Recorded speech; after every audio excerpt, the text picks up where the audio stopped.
Hi, Mick McQuaid here with the second video of the semester. This video is the first video, hopefully you've already seen. The first video was about the syllabus. This video is about the file that's variously known as the lecture notes or the study guide. It's actually a book. It's actually available as a book on Amazon.com. Although I think the version that's on Amazon.com is a little out of date right now. So anyway, this version that I'm going over right here is available to you on my courses, and it's very long. It's over 150 pages long, so I need to give you a little bit of guidance about going through it. And the most important thing to know is that with any PDF reader, you should have a table of contents available to you. That's what you see here along the side. This table of contents is generated by in the creation of the document, and you have to use it. It's indispensable. Now, in the syllabus video, I went over the list of objectives, and there were actually two lists of objectives. There were the objective skills and the objectives concepts, and this file relates to both of those sets of objectives. So the objective skills are the things that you do throughout the semester, and the things that you do throughout the semester are covered in these last two sections down here, the milestones section and the exercises section. So you have to refer to these two sections throughout the entire semester because they are the instructions for how to do the milestones and the instructions for how to do the exercises. So you're going to need to go through those sections. Now, in terms of the concepts, this is structured the same way the syllabus is. It goes through the concepts from start to finish.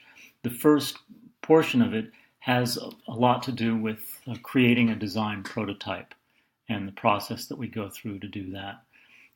This course is called Information and Interaction Design, and you can think of interaction design as this first part up here to the prototyping section. This is all the information that you need to help you do the milestones throughout the semester, apart from the milestone instructions themselves. This is the background material on that. Then after the prototyping section, we get into information design. And so we talk, all the remaining sections have names like personal information, navigating information, and so on. So you have to familiarize yourself with this, and you should read it in the order that I give in my courses. And the order, I mention the page numbers in my courses, but you can just as well look in the sections and subsections here and go directly to the sections that you need to read for a particular week.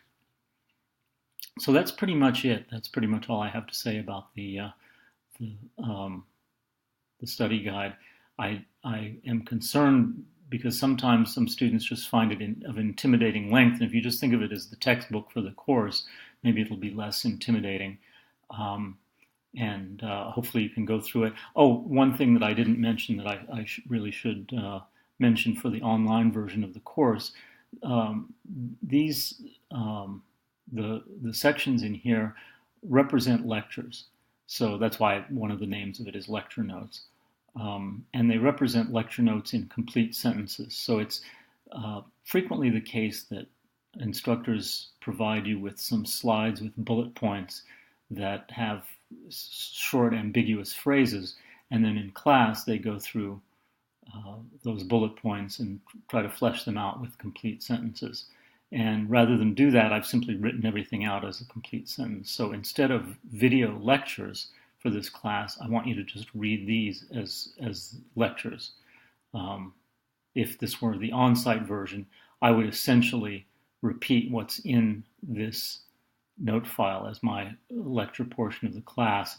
And actually, we wouldn't do that much lecturing in class. I would mostly expect you, even in the on-site version, to read this stuff on your own and simply ask me questions about it to get clarifications, and then spend class time doing the exercises. By the way, another thing that I didn't mention is that there are more exercises in here than are in this list right here than you are required to do. So the syllabus lists the exercises that you're required to do. This list contains all the exercises that I ever give, so I give sometimes different exercises in different semesters. So just be aware that you're just required to do the ones that are listed in the syllabus, and of course there is a grade, a numerical weight grade attached to each one of those, so it should be pretty obvious that that's what you have to do. You're of course welcome to do the other exercises if you feel like doing them. In fact, that's one of the reasons that they're in here, is that students in the past have asked me to include more exercises than what they're required to do. They're just really anxious to continue their practice beyond this semester of this kind of stuff. They just want more exercises as a way to keep in shape. These exercises are very much like push-ups or sit-ups for designers, and they're a way of keeping in shape, and doing them repeatedly actually is not a bad idea. Okay, thanks very much for your attention, and I will have a third and final video and look forward to communicating with you through that.